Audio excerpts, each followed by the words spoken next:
ان کو ان کا صحیح مقام اور درجہ دیا.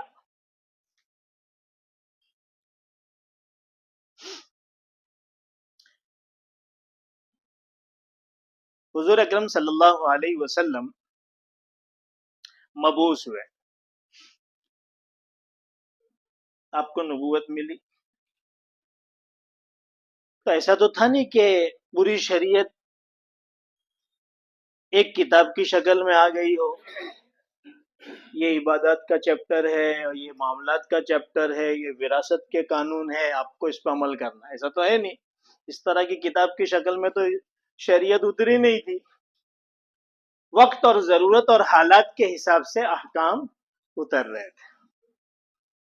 تو وہ جو صدیوں سے ظالمانہ وراثت کا قانون رسم و رواج کے طور پر چلا ہوا آ رہا تھا، جو اللہ کا قانون کبھی نہیں تھا،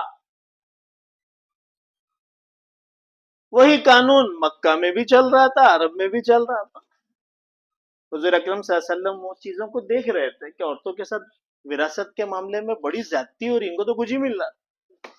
جیسے میں نے آپ کے سامنے عرض کیا تھا کہ باپ اگر مرے، بیوی کو کچھ نہیں، لڑکیوں کو کچھ نہیں، نابالغ بچوں کو کچھ نہیں، صرف وہ نوجوان جو جنگ کر سکتے ہیں، گھوڑوں پر سواری کر سکتے ہیں، انہی کو باپ کی وراثت میں ملے گا.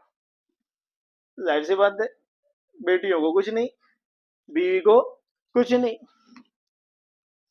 اس پر عمل ہو رہا تھا یہاں تک کہ اللہ کو منظور ہوا اس ظالمانہ نظام کو ختم کرنا. ایک واقعہ پیش آیا، یہ جو میں نے آپ کے سامنے آیت پڑھی، للرجال نصیب مما ترک الوالدان والاقربون وللنساء نصیب مما ترک الوالدان والاقربون قل منه او کثر نصیبا مفروضا.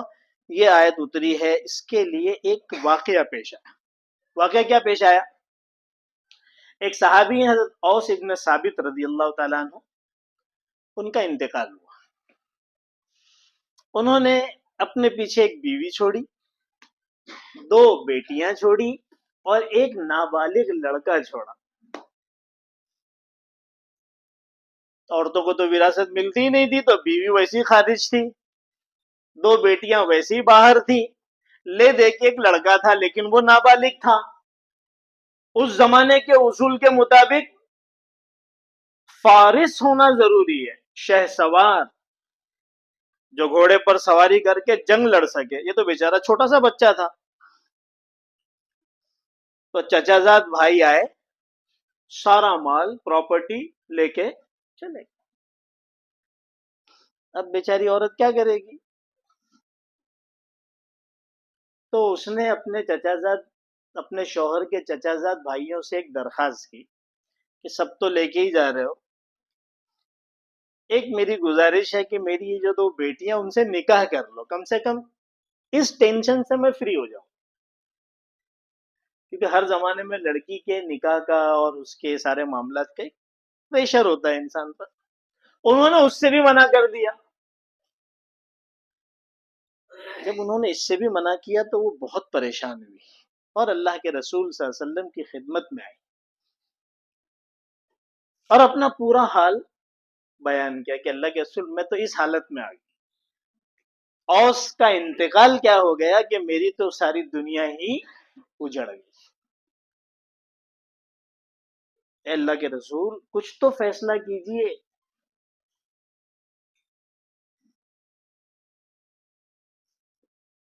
چونکہ حضور اکرم صلی اللہ علیہ وسلم پر اب تک وراثت کے تعلق سے کوئی وحی آئی ہی نہیں تھی، حکم آیا ہی نہیں تھا، آپ خاموش رہے.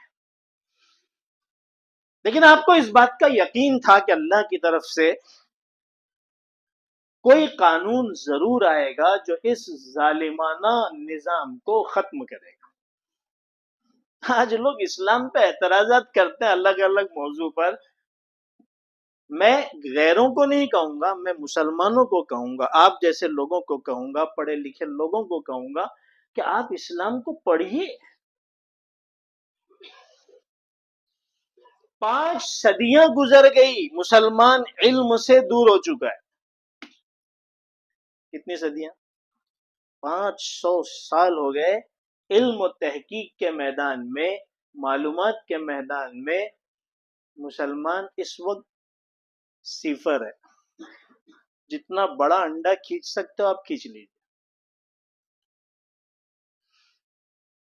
آپ کو خود کو اسلام معلوم نہیں ہے، آپ کیا ریپرزینٹ کریں گے اور کیا آپ ترجمانی کریں گے، کیا آپ اسلام کے بارے میں بتائیں گے. آپ جب اتنے پڑھے لکھے ہیں تو آپ کچھ اسلام کا مطالعہ بھی اپنے اندر رکھیں. آج کے دور میں بہت ضروری ہے، ورنہ آپ کے لیے آپ کی اولاد کے سوالات کا جواب دینا مشکل ہو جائے گا. آج بچے پوچھ رہے ہیں.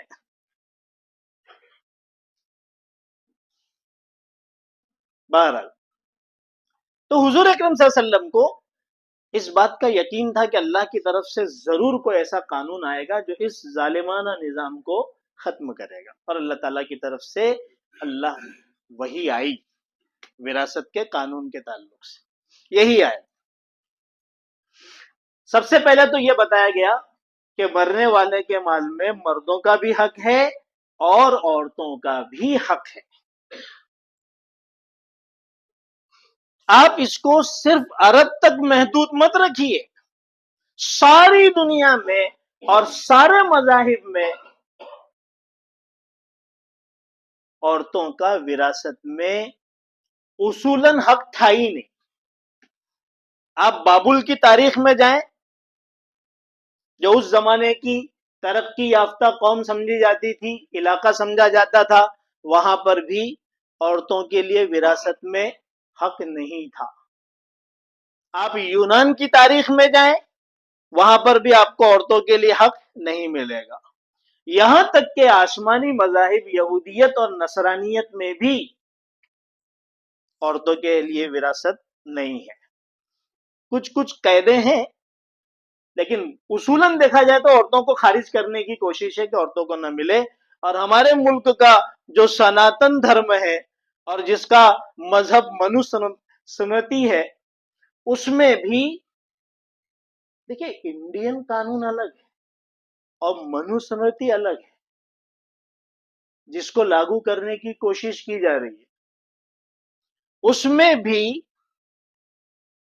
یہ لکھا ہے کہ ماں باپ کے مرنے کے بعد ساری جائیداد کا مالک بڑا بیٹا ہوگا. عورتوں کا اور لڑکیوں کا تو ذکر ہی نہیں. جو چھوٹے بیٹے ہوں گے وہ بڑے بیٹے کی پرورش میں رہیں گے، ان کو مال کے اندر کوئی حق نہیں ہوگا. اور یہ اسلام پر اعتراض کرتے ہیں، جس نے عورتوں کی کئی صنفوں کو بے حساب وراثت کے اندر حقدار بنایا ہے. بات سمجھ آ رہی ہے آپ کو؟ اللہ تعالیٰ کی طرف سے اس سارے عالمی ظالمانہ غیر منصفانہ نظام کو ختم کرنے کے لیے پہلی آیت اتری، للرجال نصیب مما ترک الوالدان والاقربون وللنساء نصیب مما ترک الوالدان والاقربون. جس طرح مردوں کو وراثت میں حق ہے، اسی طریقے سے عورتوں کو بھی وراثت میں حق ہے. اس ایک آیت نے اس مظلوم طبقے کو ان کا جائز اور جو ان کا حق تھا اس کو ادا کیا، حقدار کو حق پہنچایا. جب یہ آیت اتری اور اس کے بعد کی جو آیتیں ہیں اس کے اندر وارثوں کے حصے بیان کیے گئے، کس کو کیا وغیرہ وغیرہ، تو اللہ کے رسول صلی اللہ علیہ وسلم نے اوس ابن ثابت رضی اللہ تعالیٰ عنہ کی بیوی کو بلایا اور اسی ضابطے کے مطابق فیصلہ کیا. تمہیں 8واں حصہ ملے گا، 12.5. تمہارے بچوں کو، لڑکیوں کو اتنا ملے گا اور لڑکے کو اتنا ملے گا. وہ جو چچا زاد بھائی تھے ان سے پورا مال لیا اور انہی کے درمیان تقسیم کر دیا. یہ ہے اسلام کی وہ سب سے پہلی وراثت کی آیتیں جنہوں نے مظلوموں کو ان کا حق دیا ہے. اب رہ گیا معاملہ یہ اعتراض کی حقیقت تو آپ سمجھ ہی چکے ہیں میں آئندہ ہفتے اس کو تفصیل سے بیان کروں گا کہ کیا اسلام میں وراثت کے قانون میں لڑکے اور لڑکی کے درمیان، بھائی اور بہن کے درمیان جو تقسیم ہے 2/1 کی یا 1/2 کی، للذکر مثل حظ الانثیین کی، کیا وہ عدل کے خلاف ہے؟ کیا وہ انصاف کے خلاف ہے؟ اللہ نے یہ قانون جو دیا ہے، ویسے اللہ جب کوئی قانون دے تو اس کی حکمتوں کو اور مصلحتوں کو جاننا ضروری نہیں ہے، وہ اس کا قانون ہے، مال اس کا، ملکیت اس کی، وراثت وہ دوسروں کو دے رہا ہے، تو اس کے لیے ضروری نہیں کہ وہ اپنے قانون آپ سے پوچھ کر کرے اور ایسے قانون بنائے جو آپ کے دماغ کو مطمئن کر سکے، ضروری نہیں ہے۔